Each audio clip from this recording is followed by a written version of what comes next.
Syracuse had a penalty chance in the opening 10 minutes, but it was Manhattan who broke through first.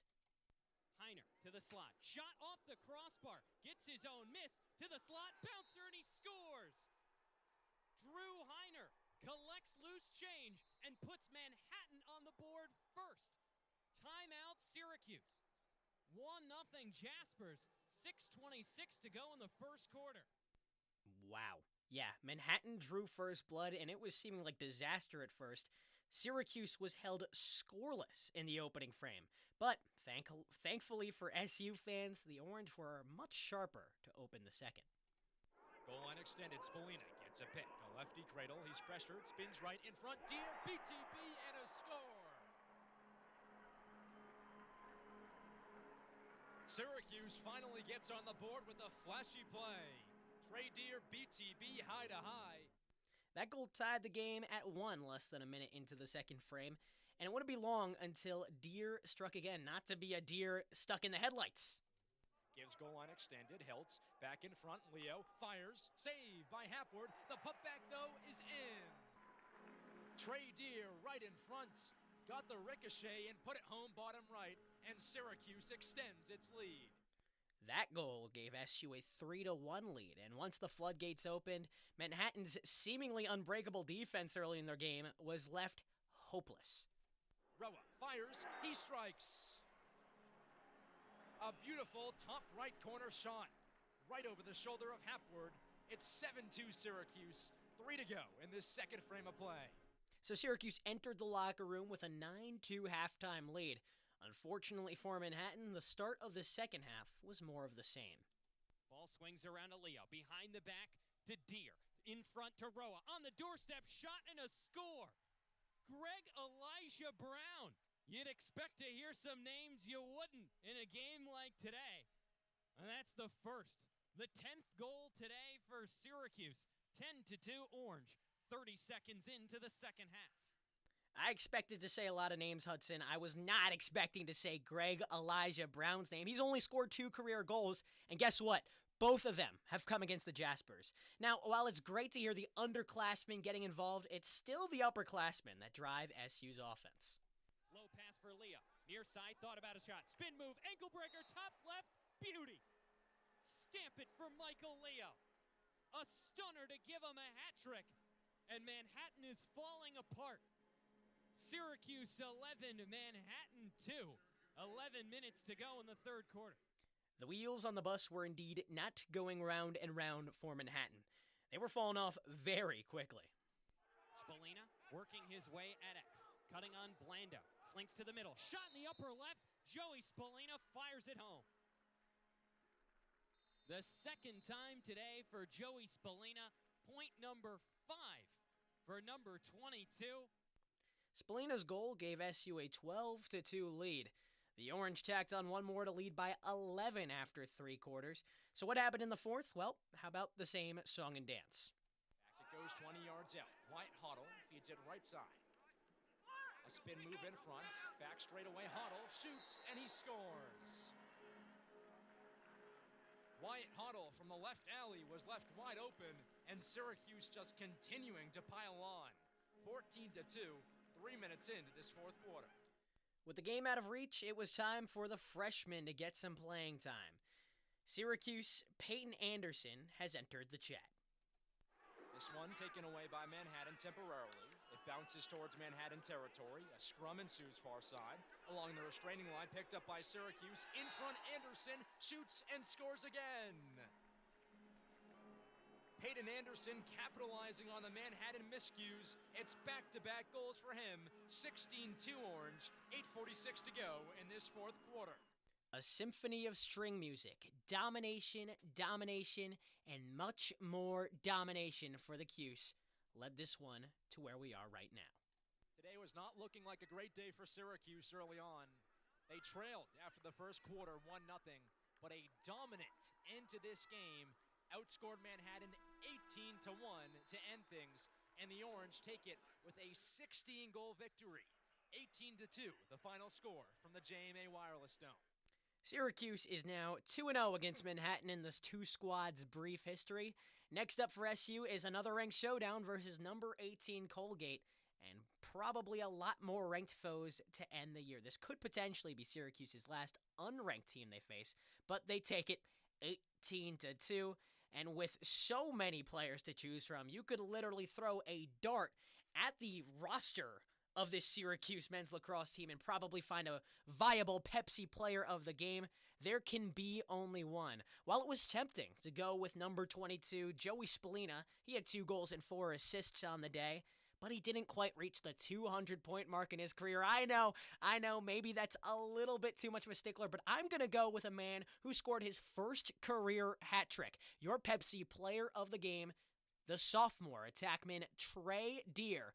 4 goals on the day, plus 5 ground balls. He was really doing the dirty work. Trey Deer was doing it all for Syracuse today in their dominant 18-2 win. That's where I'm gonna leave you for right now. Make sure to tune into our next broadcast this Saturday, March 22nd, when number 10 Syracuse faces number 18 Colgate. McClure Remodeling Countdown to Face-Off begins at 11:30 before a noon face-off. Before I hand it over to the double overtime, I'd like to extend a couple of thank yous for this broadcast. Our producer, Andrew Delapiana, our engineer, Sam Reese, on radio replay, Josh Radjanoff, and our scriptwriter, Rahil Jaswal, and the entire W8ER Sports Desk, Your work does not go unnoticed.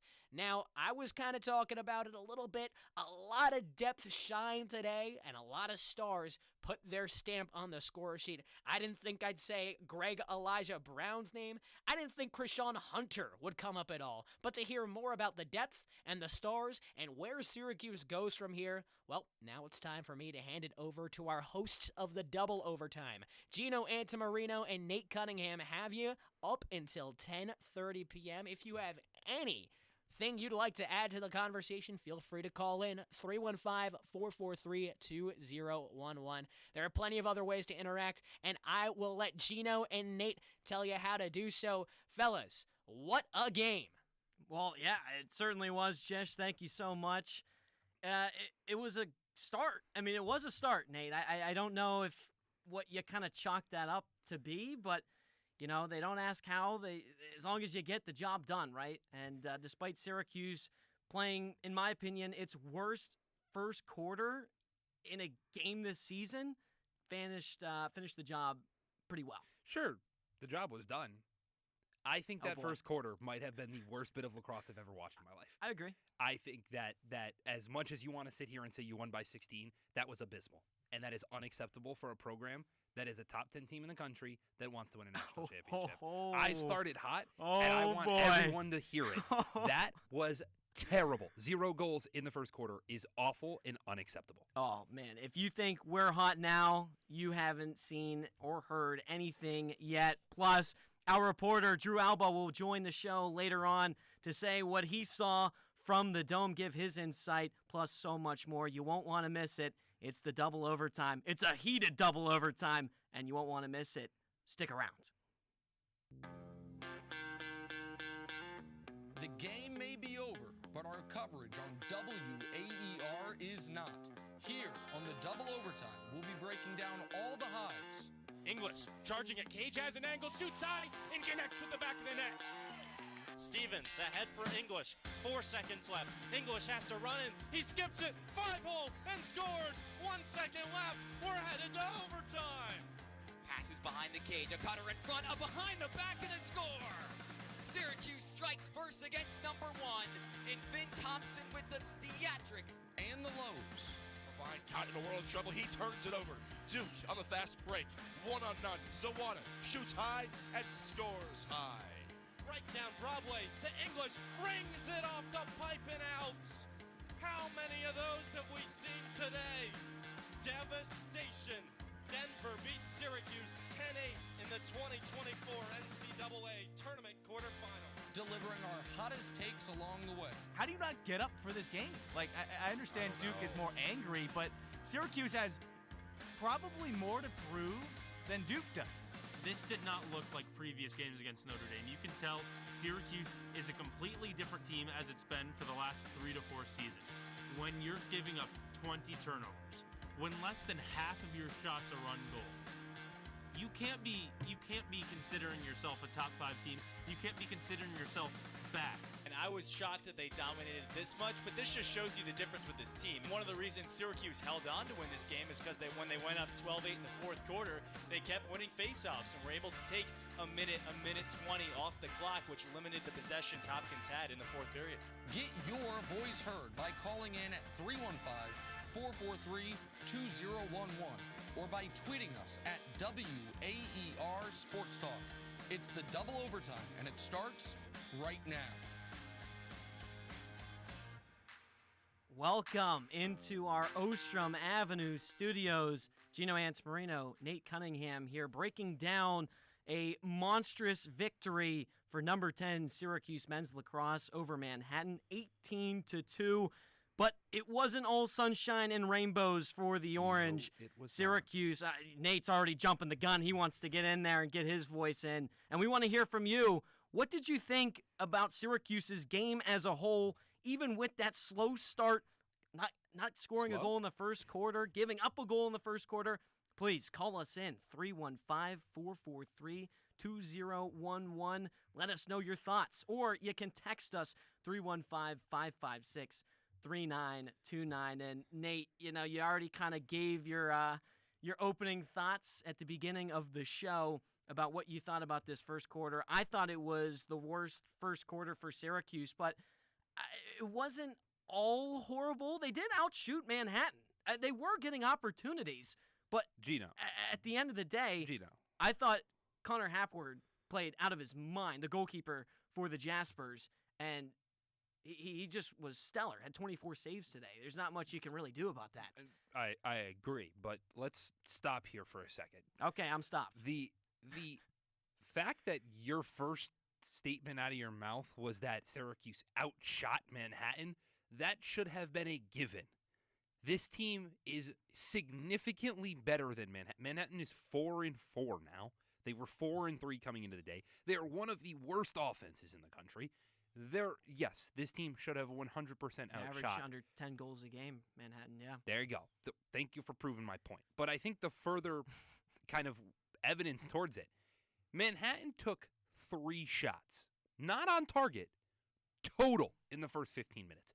One of them was on target, and it found the back of the net. Syracuse took 14, 8 of them were on goal. And Syracuse trailed 1-0 at the end of the first quarter. Yeah, I don't disagree with you. It was a slow start. It's a slow start. Syracuse, they figured it out. This isn't Notre Dame.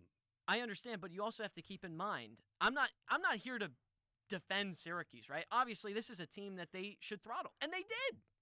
At the end of the day, they did. You look at the box score, 18-2, and you look at the shots. But Syracuse was doing what it needed to do to score goals. Okay. Are you going to sit here and say Hapward wasn't a brick wall? You sat there and told me that he was playing the greatest game of his life. He did, and sometimes you just can't beat good goaltending. Hapward did have what I would argue, the best game of his career high 22 saves. But when you go through 24 saves, excuse me. When you go through, though, when you look at this stat sheet, or not the stat sheet, when you go through and you look at the shots, I employ everyone, once we're done here on the double overtime, to go rewatch that first quarter back and tell me a singular shot that Syracuse took that was a good shot. Because I went back and I was watching it. Oh, come on. As I was listening to it, I also was scrolling through your social medias, watching some of the clips, and I was replaying some of them. Shots were straight at Hapburn, right? They were either predictable, they were telling the defense what they were going to do. Yeah, telegraphing, thank you. They were telling Hapward what they were going to do. So, yes, I did he have an excellent first quarter? Absolutely. He had 8 saves in that first quarter. He was a beast. And he averages 14 a game. So you have half your saves in just the first 15 minutes. That should be something that you should be applauding, but not when the team is giving you saves. And that's my problem. Syracuse was giving Manhattan the saves, not Manhattan going out and making one-handed top corner behind 3 defenders type save. It was, there's nobody in front of me and you're going to throw it at my chest.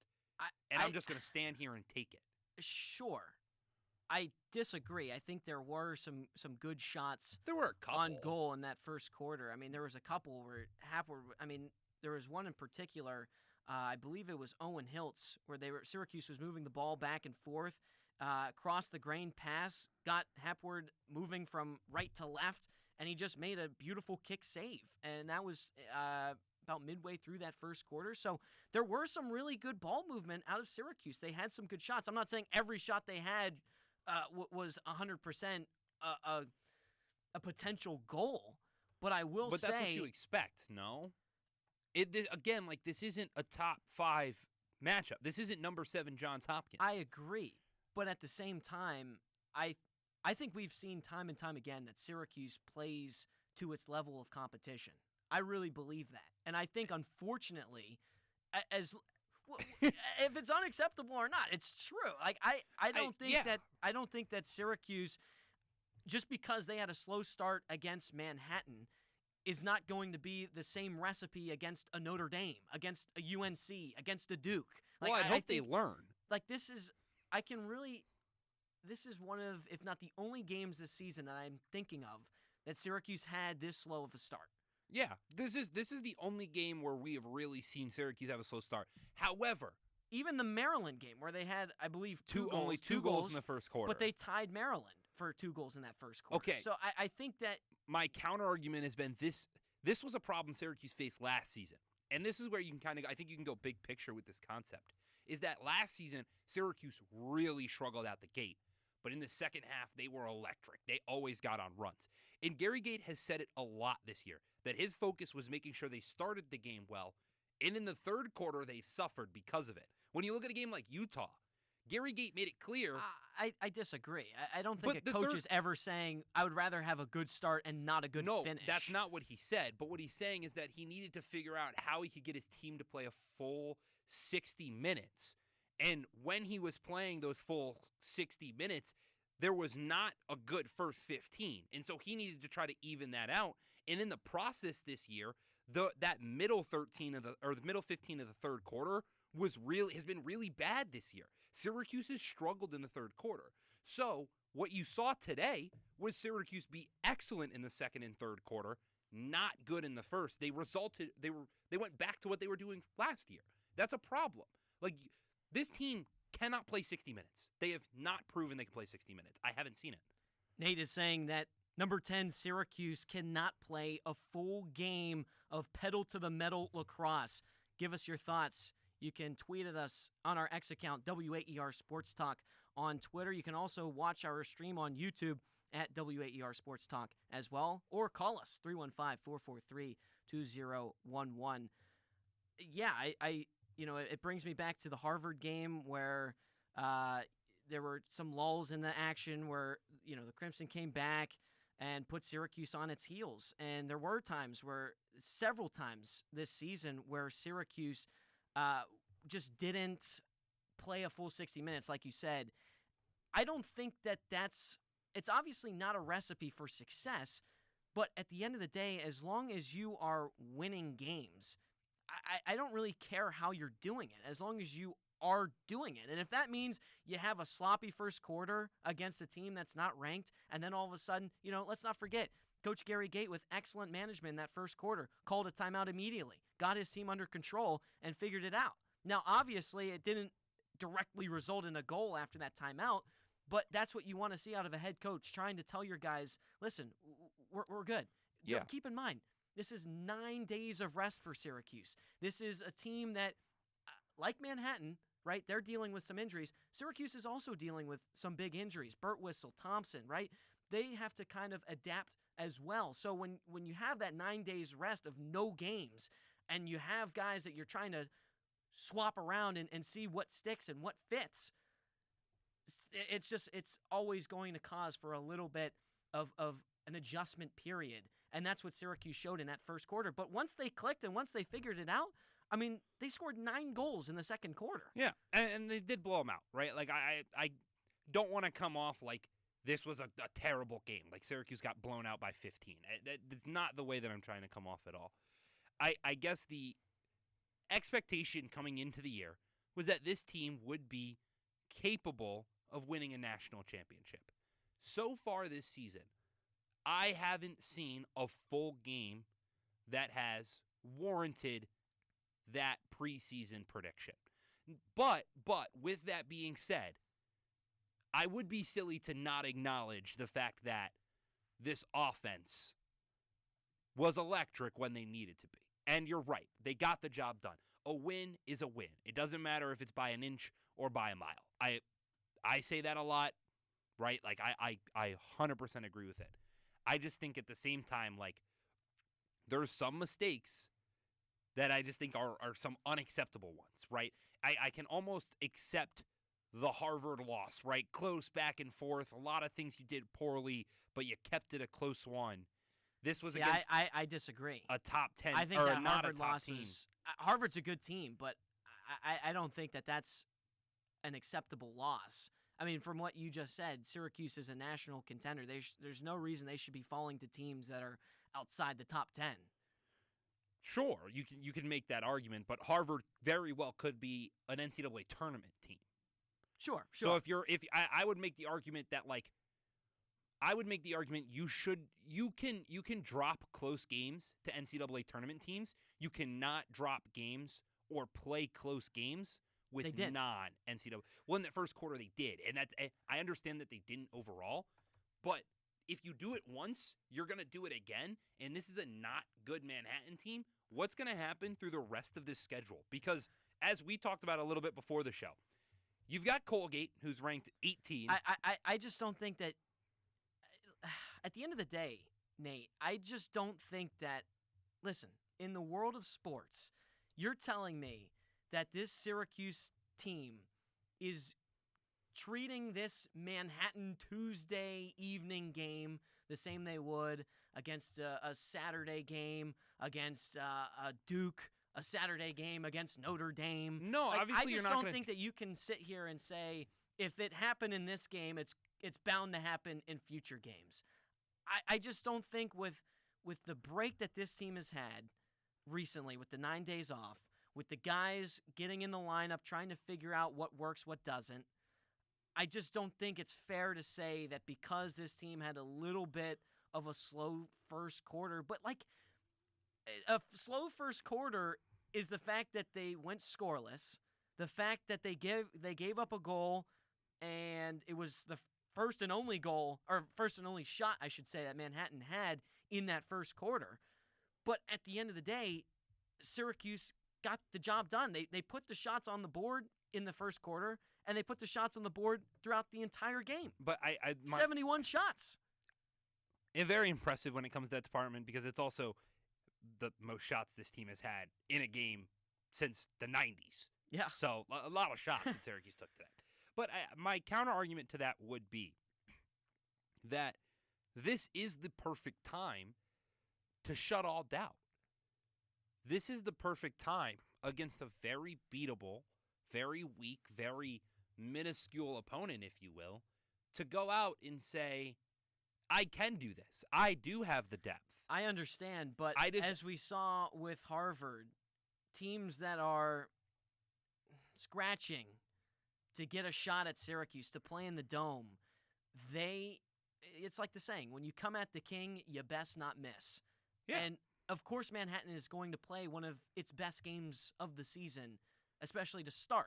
Of course, they're going to come out guns a-blazing to start. Of course. Of course, Harvard is going to come into the Dome against Syracuse and raise all heck, right? Syracuse has to be more disciplined, I will say that, in knowing that and knowing when to shut that down. And I thought they did. They weathered the storm. They knew that Manhattan wasn't going to play that first 15 minutes. Wait, they didn't have to but they didn't have to weather a storm. Manhattan offensively was awful in the first half. Well, they just knew that if they kept putting shots on, if Syracuse kept producing, they putting didn't shots need to on, change their they were game bound plan. to score. Yeah, of course. They didn't need to change their game plan because Manhattan's bad. like you don't have to change because you took 71 shots. Like, what else do you want them to do, Nate? No, but Hapward had his greatest game of his career. In college lacrosse, if you take 71 shots, I am begging you to save 20 of them because I know I'm still going to score 20. Like, that's how ridiculous the output is. They understand they put 70 shots on cage, they're going to score 20 goals. And this is a defense that is relatively good, playing talent that's well below Syracuse's level. My argument is that this was the game when everybody knew you were going to win. You were going to blow this team out. How were you going to do it? I don't need to see you take a day off. I think that's my biggest issue. They didn't. But I think they did. How is this a day off? You can't have a first quarter like that and tell me that this, like, they had a slow start. They gave up 1 goal. How does that determine the rest of the game? Gino, Manhattan's offense is awful. And they outscored them by 16. The offense can't score, Gino. Again, are you? They outscored them by 16. This is like taking candy from a baby. Manhattan, you're not giving their defense any credit. They're one of the best defensive rating teams in the country. I get their schedule's not up there with Syracuse's schedule. You're sitting here and telling me, but their defense is solid. Their goalkeeping is beyond solid. Like, of course, Syracuse, after 9 days, I can't say this enough, after 9 days off, after filling the holes with injuries, going up against a good defensive squad in Manhattan, of course, they're going to have a little bit of an adjustment period. But once they figured it out, Nate, I just think that's unacceptable. They figured it out. I think that's How unacceptable. How is that unacceptable? Because you need to play 60 minutes of lacrosse. Notre Dame is not going to play 45 minutes of lacrosse. So if Duke Manhattan is not scored gonna play 0 40. goals in the first quarter to match Syracuse, would you be as upset? I probably wouldn't be as upset, but I would be upset because Syracuse needed to start this game by putting a 10 spot, right? Like, Syracuse needed to come out swinging. Like, I get it. Is this for the national championship? No. Is this a Tuesday night game in Central New York? Absolutely. That does not mean that you don't have the opportunity to prove, not to yourself, but to everybody else, that you had the intention of winning a national championship. What? This game, to me, was that important. No!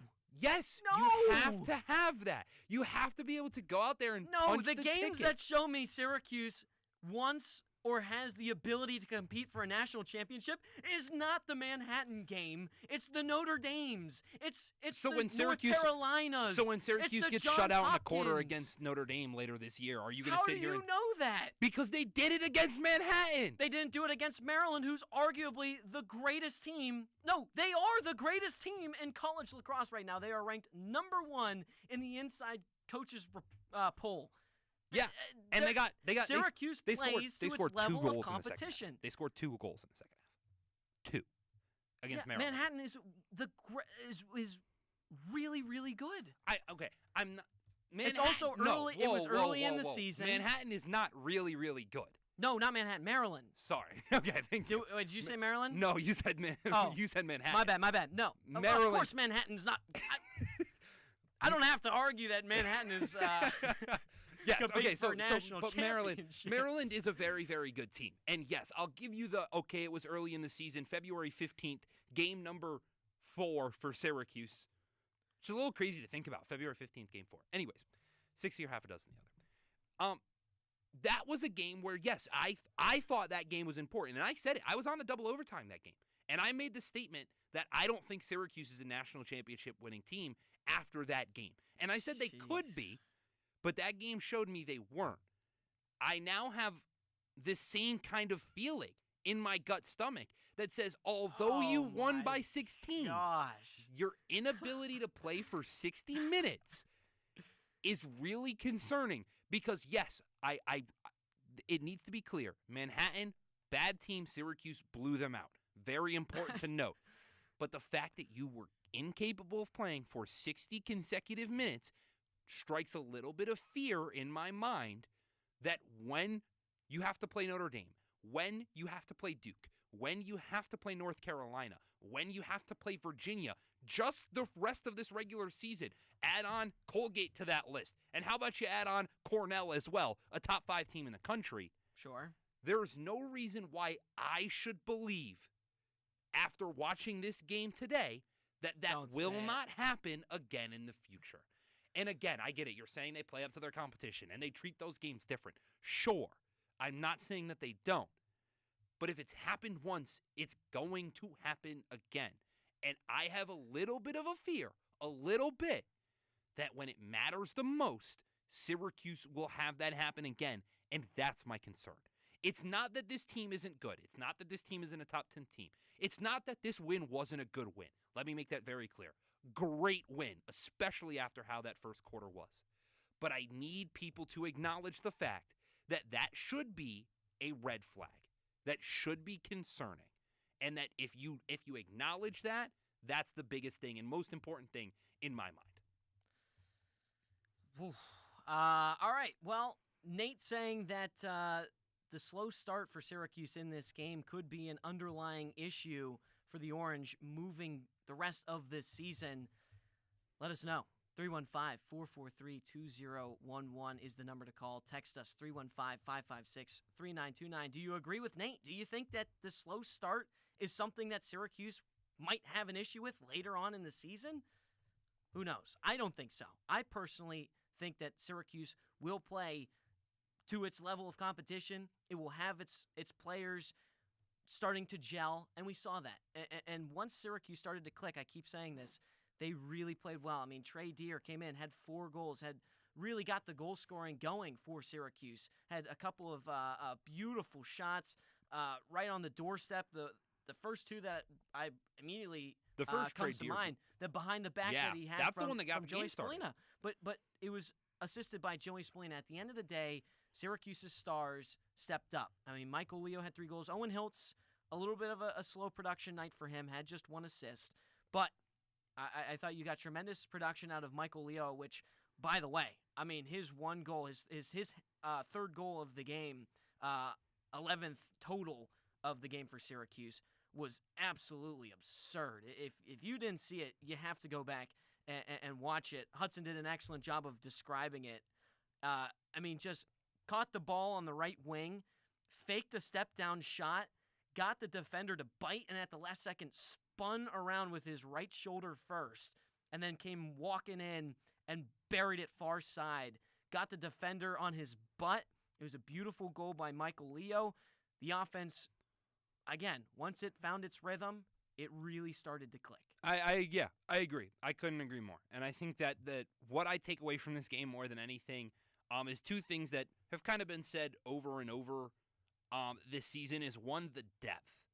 I don't think it's given enough credit, and I feel like we talk about it every week, but we should probably talk about it a little bit more because you mentioned Hiltz only had 1 point today. It was that 1 assist. Yeah. Spallina had 2 goals, but he had 4 assists as well, and I feel like that might be on par for Joey Spallina at this point, a guy that is arguably I don't see him one much of a goal scorer, but definitely one a of the best facilitator. passers Yes. in college lacrosse in general. But I think the fact that Trey Deer was able to get his first hat trick of his career, Right. I think that's a big thing. You have, like you mentioned, that Michael Leo goal. I think one thing with the 2 of them is that I can almost see them kind of in like a I formation, if you will, with Spallina as the quarterback. They're definitely like balls of energy. Yeah, and I can see it very much where if Spallina's at X, Trey Deer's kind of right in front of Cage, and Leo's just out more close to that restraining line. Yeah, I and agree. it quite literally is like an eye. And you know, Spallina's dodging left or right, and either he's got Deer who's on the front door, or if they need to swing it back,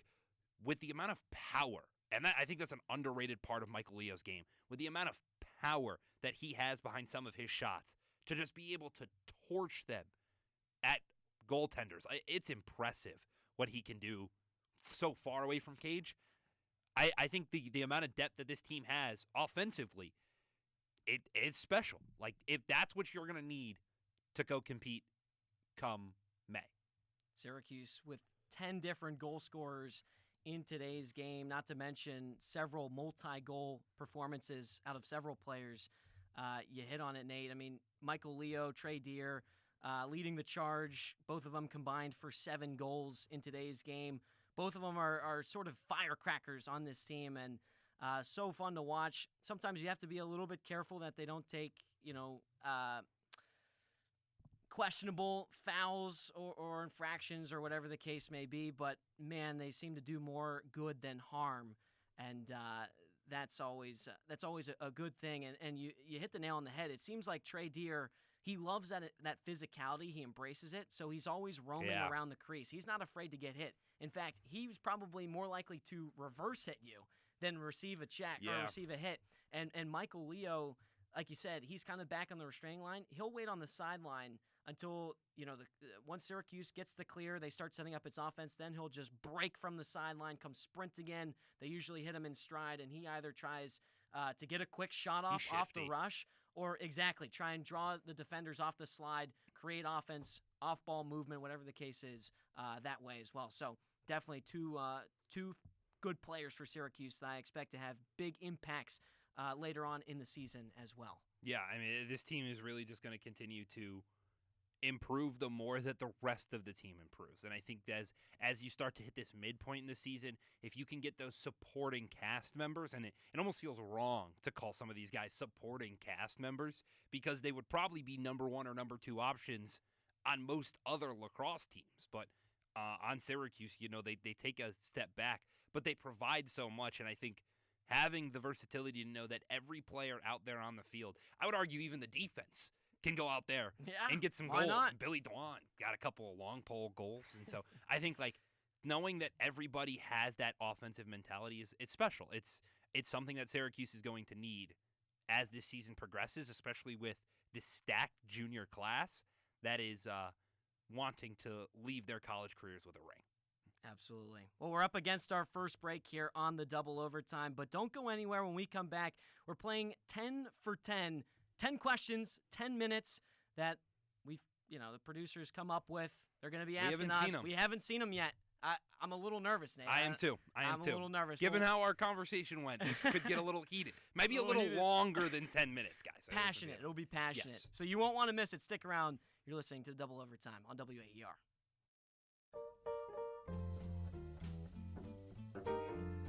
The beauty of jazz is any time is a great time to experience new aspects of the musical genre and appreciate its rich history. WAER's HD2 channel is a dedicated source for jazz music 24 hours a day. Available to stream at WAER.org or on your HD radio. WAER, your local NPR station from Syracuse University. Telemedicine has played a critical role in keeping abortion accessible. Doctors who prescribe pills across state lines are facing a new reality where the criminal risk is no longer hypothetical. It just hit home that this is real. Like this could happen to anybody at any time now, which is scary. That story on the next morning edition from NPR News. Weekdays from 5 to 9 on 88.3 WAER. The BBC World Service, the world's radio station. The BBC World Service makes programs with a uniquely global perspective. Enlighten us. Where do we start? The latest world news and current affairs. The very best in global arts and culture. What has been happening on the financial markets today. Social issues, political stories. Everything was there in a way that I never heard before. The BBC World Service. Weekdays after morning edition at 9 on WAER, your local NPR station. 10 questions. If you could go out to dinner with anybody on the Syracuse football team, who would it be and why? In 10 minutes. Time is winding down. It's the 10 for 10 right here on WAER. Welcome back in to our WAER studios. Alongside Gino Antamarino, I'm Nathaniel Cunningham. We're going to start our nice little game. We were trying to think about what we were going to continue to talk about. Obviously, we needed to talk about that slow start. And so afterwards, it kind of cleared up. Talked about it. So, that's a new voice we haven't heard. That's our producer, Luke Burgess, who's going to be moderating, if you will. I don't know if moderating is technically the right Posing the questions. term. Yeah, he'll be asking the questions we have I'm not nervous. seen as we play our 10 for 10. It's very simple. We're going to have 10 questions, only 10 minutes to answer it. Luke, I'm assuming you have a timer set up on your phone or made set? Okay, yes. Beautiful. All right, so we're going to start this 10 for 10 right now. Luke, what's the first question? Sure, let's do it. All right, so, of course, thanks for letting me join you guys. I'm excited to be here. Oh, no problem. Excited to talk Thanks some for lacrosse after us. a dominant 18-2 win for Syracuse. Say that again for Nate. Say that again for Nate. You guys have already Nate. talked a lot about the slow start tonight, so I was going to ask you about the slow start, but I want to change it up a little bit. I'm going to ask you about what you thought about the response in the second quarter, because 9 goals ties the most Syracuse has had in any quarter this season. The other game that they scored 9 in was against Jacksonville. I mean, obviously these are two lower tier teams, but I think you guys got to give a lot of credit to the offense. I'm interested to hear your thoughts about what you thought about how the offense looked coming out of the gates in the second frame. Yeah, I think you need to give a lot of credits to this team because, as far as I'm concerned, their back was against the wall. And I know that it was only a 1-goal game, but you had everybody questioning, is this team going to be successful? I mean, they must have heard you yelling. They probably did. I mean, that was. And we're a little ways away from the JMA Dome, but I was pretty heated downstairs. No, I think I think they needed to come out hot, and they did. And I think that's how you respond when given adversity. So I think that's a good sign. I don't think you shouldn't be in that position to be. Yeah, to come back. I thought Trey Deer, Joey Spallina really leading the charge, especially coming out of that first quarter break. Right, you come into the second quarter, and Joey Spallina, the first goal, he takes it below goal line extended on the near side, draws the double team at the last second, flips it over to Trey Deer, who's standing right in front of Cage, or I should say on the left alley, about a few yards out from Cage, with a behind-the-back goal. I mean, if that doesn't light a spark for your team, I don't know what does. And to call upon Trey Deer to do that, his 7th goal of the season, had 4 goals total in today's game. Then Joey Spallina scored the next goal a couple minutes later for Syracuse. So those two guys really lit a spark for Syracuse, and I think that it was just smooth sailing from there for the Orange. Yeah. All right, guys, I like that. Talk to me about Jimmy McCool. What do you think his ceiling is this season? I know long-term there might be a lot of speculation about what he could be, but this year, does he have the ability to be a top goalie in the country, in the ACC? What do you think? Absolutely. Absolutely. I think, he's not at the caliber of Will Mark, I would say, but I think agree. that comparison is the thief of joy. And I think that, not to go all, corny with philosophical. But I think, to be honest with you, Jimmy McCool has been solid. There's been questionable moments. He got pulled in the Harvard game. This game, the first shot that Manhattan takes, it's a goal. Yep. There's been some questionable moves, but you got to give him some credit, right? This is a guy that this is his first time really stepping into a dominant Syracuse program and really being the leader. And I think that he's earned the position. Coach Gate has talked about that many, many times, beat out Ippoliti for that number 1 spot, and rightfully so. I don't think Syracuse needs him to be this all-crazy goaltender. They don't need him to be Will Mark. Exactly. I think that as long as he's solid and he stops the shots he's supposed to stop and maybe a couple that he's not supposed to, I think Syracuse will be A-OK. Yeah, and I think the reason that Syracuse doesn't need him to be Will Mark is because they have, one, a 2-time Division III national champion, a preseason All-American, and a guy that is considered one of the best one-on-one defenders in college lacrosse, those being Michael Grace, Billy Dwan, and Riley Figueres, right? So when you have elite-level defense in front of you, it makes your job a little bit easier. I don't know if McCool is a game changer, is I think the way I'd put it. Yeah, I would agree with that.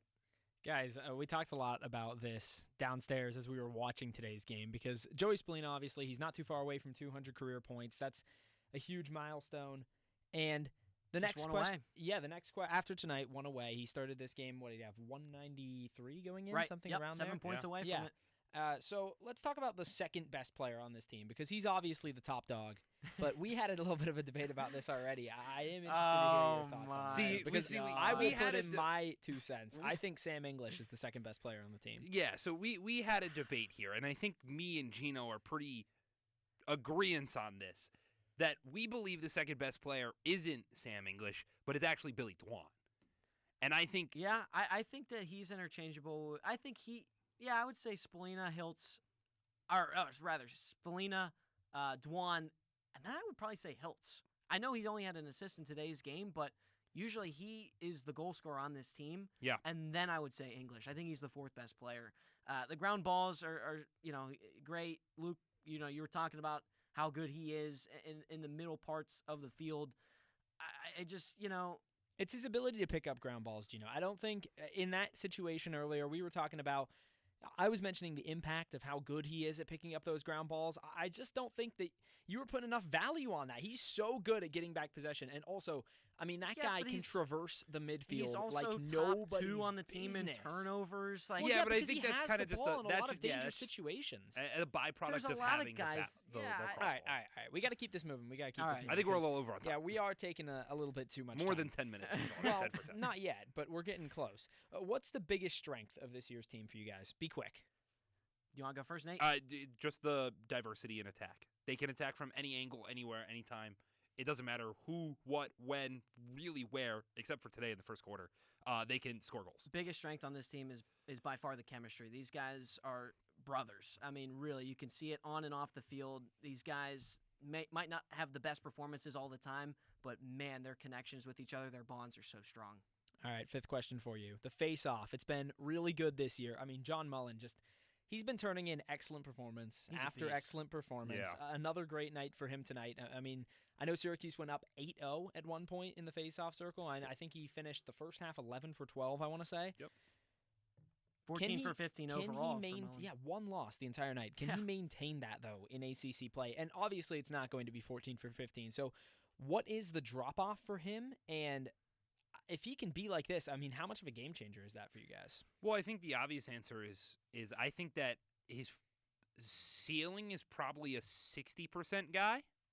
That's pretty high in college lacrosse. 60. Yeah, Nate, I think he could be even a little higher than Yeah, that. I think his ceiling is around 60%.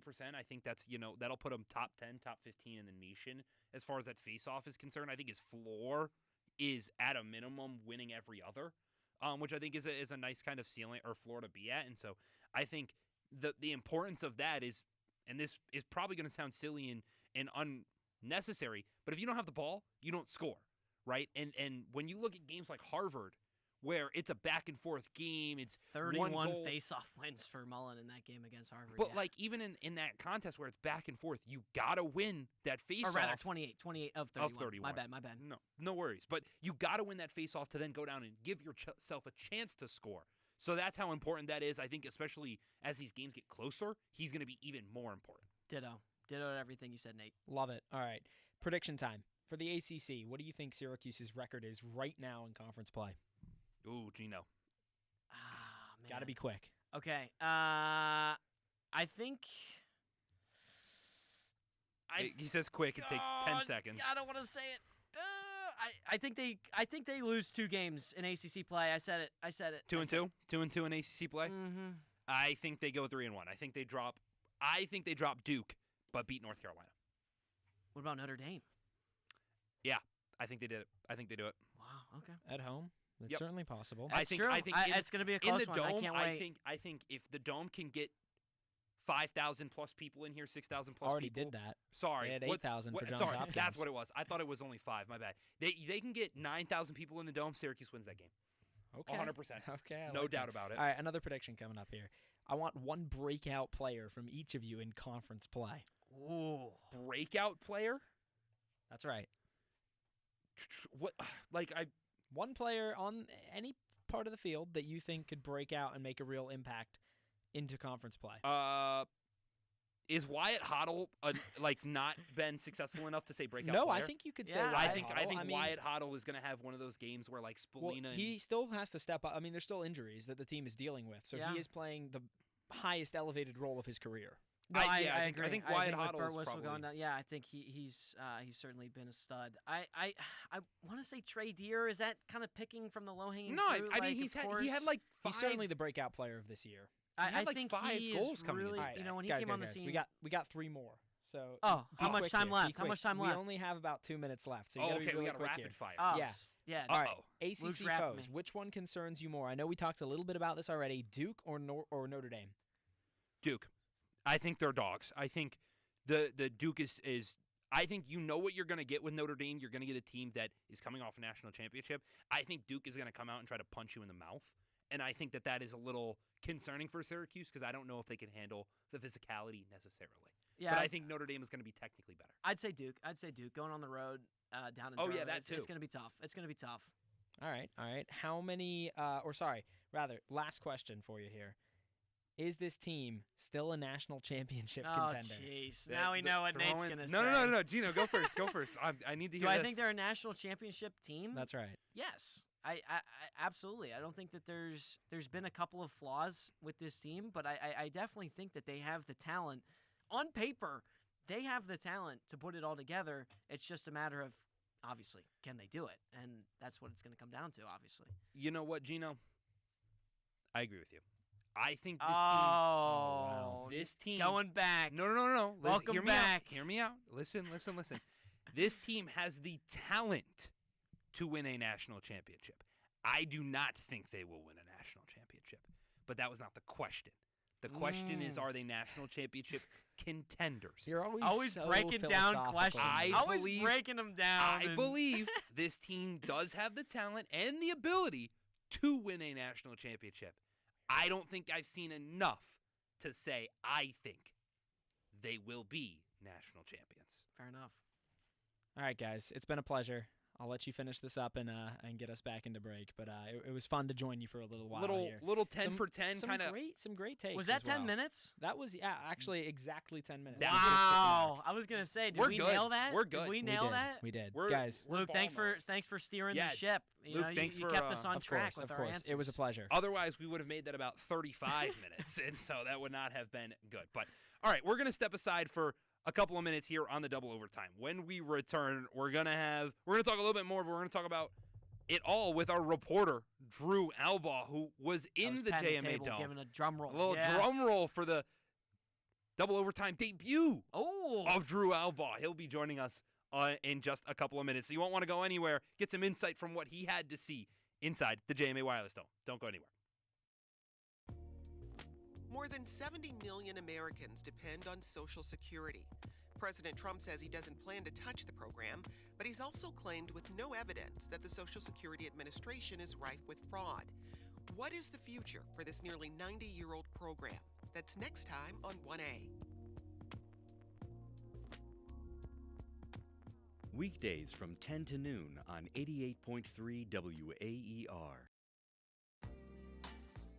Man, I mean, that might have been the only time I've really faced myself. I'm Jesse Thorne. On Bullseye, George Lopez, on the time that he swung a bat at a piñata of George Lopez. You know, like I wasn't supposed to hit it that many times that hard. We get very real with George Lopez and the great Vincent D'Onofrio on the next Bullseye from MaximumFun.org and NPR. Sunday morning at 11 on WAER. On the next Putumayo World Music Hour, we'll hear songs in French from all over the planet on Fête Française.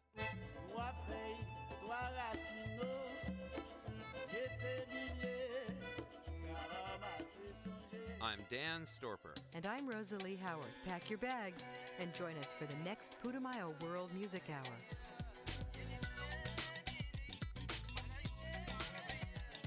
Sunday night at 11 on WAER. Selling a vehicle on your own, especially nowadays, can be a hassle, but donating it to WAER couldn't be easier. Simply provide a clean title and we'll take care of the pickup and donation receipt. To get started, visit WAER.org.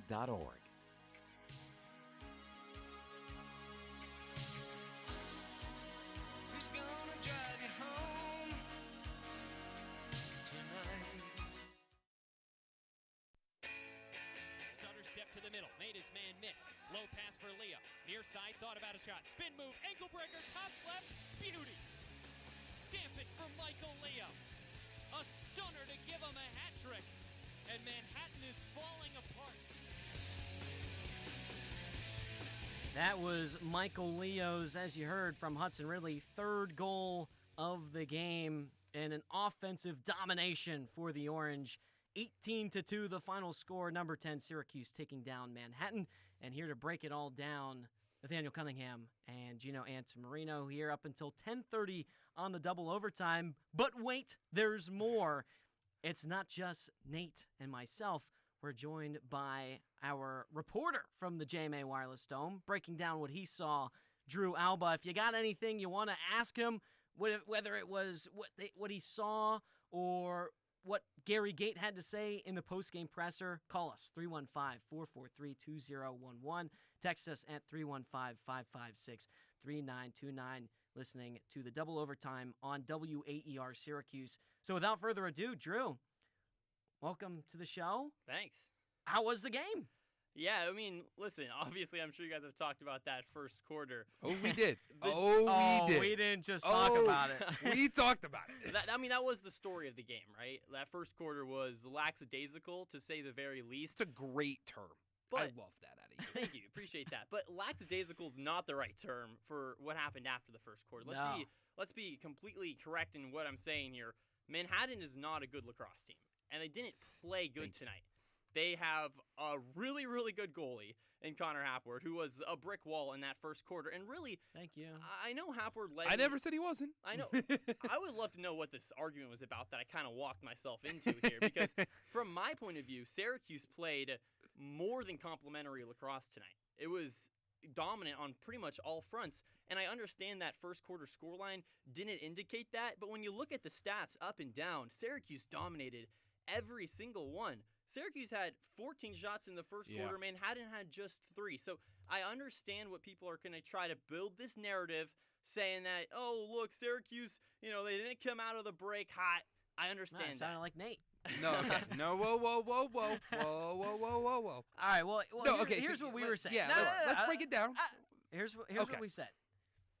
We said, or I said, that regardless of the slow start, Syracuse put it together, and regardless of how things happened in the first quarter, they figured it out. 18-2, the final score. Nate was saying that regardless of how much they dominated Manhattan, the slow start is problematic for games in the future, and that leads him to believe that Syracuse is not national championship bound. It's cause for concern. I understand that. I disagree.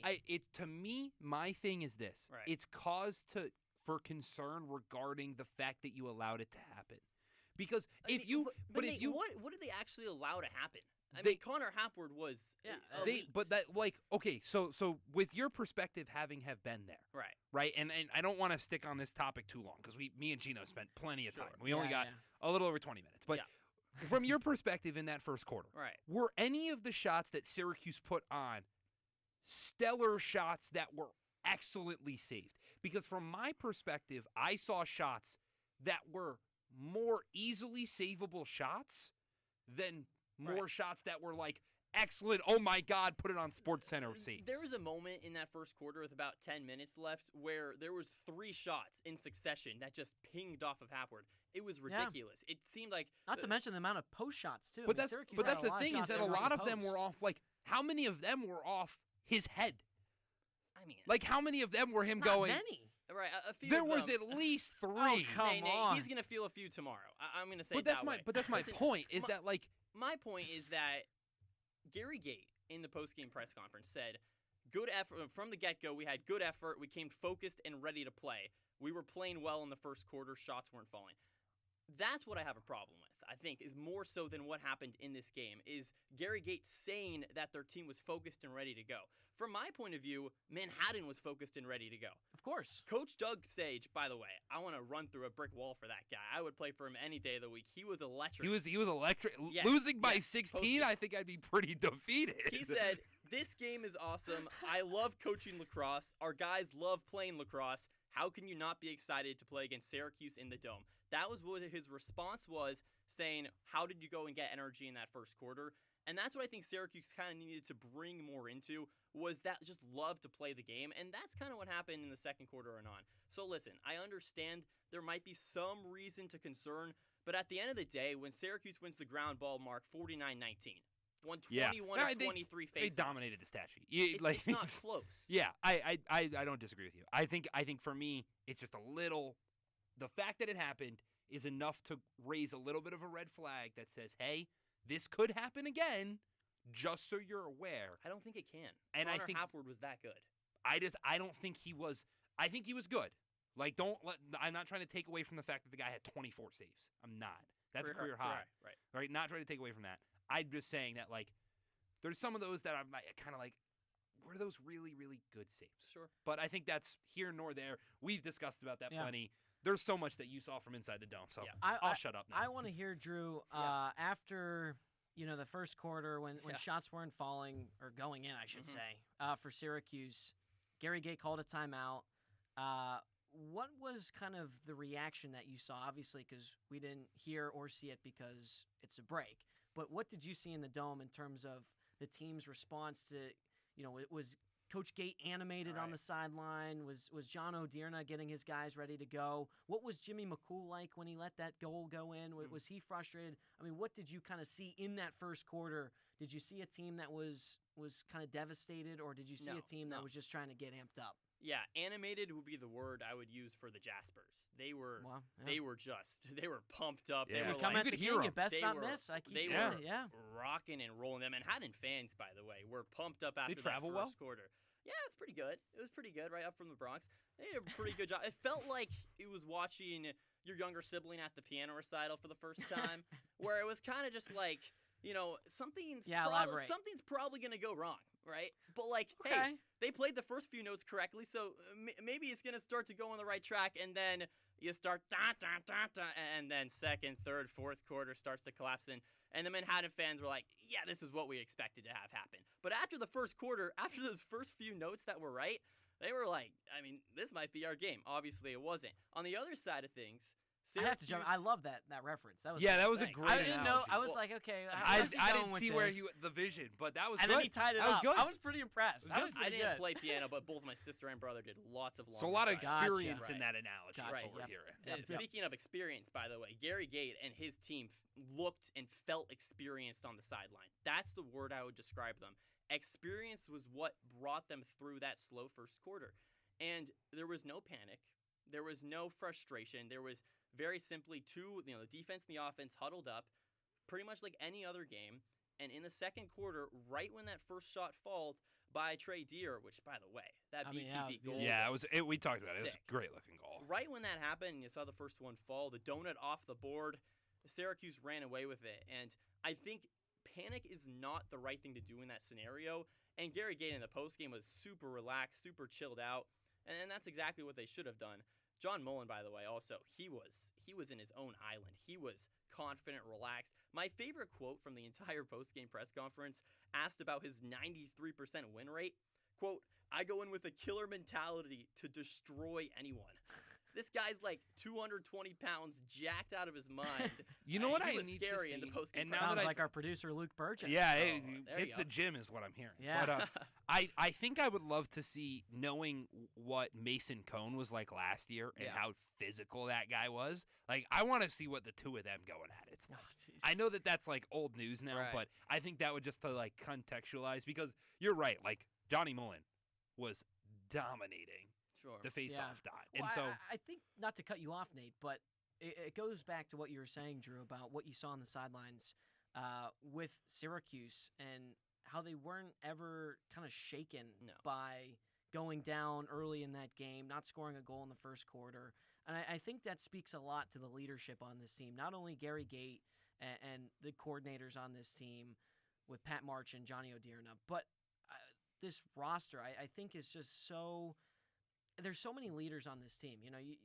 They said when Jimmy McCool was pulled after in the Harvard game, he came over and was the biggest cheerleader on the sideline for Ippoliti. So it's not just him. It's guys like Joey Spallina who, might not lead the huddles, but he leads by example by setting up shop in the offensive third and going at X and facilitating. When the ball is in Joey Spallina's cross, I hardly ever worry about him making a wrong decision or making a bad pass.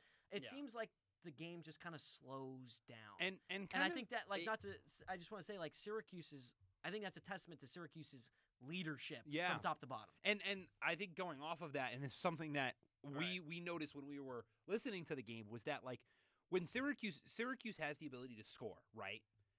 But they showed that tonight. But in the second quarter, when they started to pick up the passing, is what I think we noticed a lot, was that when those passes started to get a little snappier almost, and they started to just deliver them. And they the weren't off-ball movement. It almost like they weren't thinking. And that's led Did by... you see something like that where it was like, it just became back to second nature? That's led by Joey Spallina, once again. And you mentioned the leadership from Spallina. That was evident the entire game. I asked Joey in the postgame, said, you're knocking on the door of 200 points career. It'd be the fastest player. 1 point away, yeah. Yeah, and like since he'll do it in the century. I was like, do you think about that at all? He said, no, I only care about winning. I don't care about my stats. And that's come on. something that I believe it. I really do. Oh, come on. He said, I'd rather have 4 national championships than any milestone sure, but stats-wise. You don't think he knows he's 1 point away from? I think 200? he knows. I just don't know if he puts any weight on it. Come on. Like I think you would be See, silly. players say that all the time. I don't buy it. I think you would be they silly know. to not think about it. He looked me dead in the eyes. I felt like I was getting cold call on by the teacher. And he looked at me with a piercing look with his Yankee baseball cap on and said, I do not care about my stats. I was like, whoa, all right, sounds good. But I believe it. I really do. And that leadership from Spallina clearly showed on the field for the rest of the team. And those 2 goals and 4 assists were electric. He played a really, really nice game today. And, the Dome might have not responded the same way that Syracuse was. That was like my biggest reaction was the Syracuse fans did not know how to feel after that first quarter, because then Syracuse started to dominate and they didn't know how to feel, because it was like, should I be happy? Should I be upset? I don't know if that's how surprising. You guys. There was one guy, I was looking at him the whole time, kind of older guy sitting in the corner, left side of the Dome, completely alone. And he did not move except for when Syracuse gave the ball up. And then you saw him just rock and roar. That was kind of more of the vibe I got than like a happy Syracuse won by, 16. Yeah, 16 goals. Gino Antamarino, Nathaniel Cunningham, joined by Drew Alba, breaking down number 10 Syracuse, dominating Manhattan 18-2 from inside the JMA Wireless Dome. But we're currently here in our Ocean Avenue studios on the double overtime up until 10:30. Call us, ask any question you want to know to Drew Alba, who was at the game, our reporter, 315-443-2011, or you can tune in to our YouTube stream at WAER Sports Talk on YouTube and on Twitter. Don't forget as well. So, Drew, you talked about the fans in attendance for Syracuse and really them showing out. I'm curious to know Syracuse, and I kind of want to go back to the way that it started. And obviously the fans, I can only imagine, were not thrilled with the way it started. But it took them 15 minutes to score a goal, so I don't think I'd be happy either. A little bit more than that. But that's beside this point. Syracuse, I kind of want to take a step back, because obviously now you're worrying about ACC play if you're Syracuse. Now you're kind of getting into those ranked matchups, right? You got Colgate on Saturday, you got Cornell behind them, you got Notre Dame. I mean, the list just goes on and on and on. Is this game? I'm trying to think of how I want, because I do think Syracuse important. I wouldn't say important, but I just think, how important was this game for Syracuse to kind of figure out after 9 days off how it wants to attack this big slate of games? Because I think, Nate and I discussed it. I think it is important that they got this game out of the way, figured out the injury situation, 9 days off. They're getting into the rotation, their systems, and I think now they're better prepared for those ranked opponents here coming up in a few days. Sure, every game is important, right? But, I don't think obviously they didn't circle Manhattan on the schedule and say, we're really locking in for this one, especially when you got Colgate and Johns Hopkins kind of sandwiching those 2 games. Yeah. But the biggest thing I think this game did was really build the confidence, right? This is what you want out of these, kind of lesser opponents like Manhattan. You did it last year in a big win, and you did it again this time, allowing just 2 goals. You know what that does for a defense, for a ride unit even? Yeah. That is huge going into, a Colgate game that it's going to be a challenge. And I understand this is against Manhattan. I understand that. But 2 goals, I mean, there's also Manhattan only 2 face-off wins as well. Right. I mean, Syracuse was dominating on every aspect. Okay, exactly. But listen, I genuinely think that Syracuse, without a goalie, probably could have still won this game. Like, that's how dominant Syracuse was at the face-off. That might be a little crazy. Is it crazy? They didn't score in the first quarter. Like, I understand Manhattan had 3 shots. The score was 18-2. I need you to get off this first quarter thing, my guy, because this is not relevant. That's not the point I was going to make. The point I was going to make is that I actually think Gino made a really good point with how important this game was. And I think you're kind of displaying a little bit, because if let's speak in a hypothetical world, right? Sure. Put that, in air quotations. This game isn't there, right? And this team goes from number 7 Johns Hopkins to now what'll be number 18 Colgate.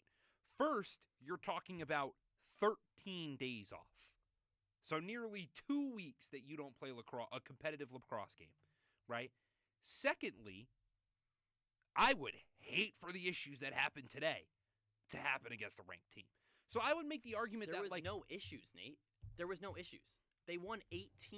I mean, it did take a little bit of an adjustment for Syracuse. I mean, Drew, it did a little bit. they didn't score for the first time in the first quarter in 4 years. I get that, but they put 8 shots on goal.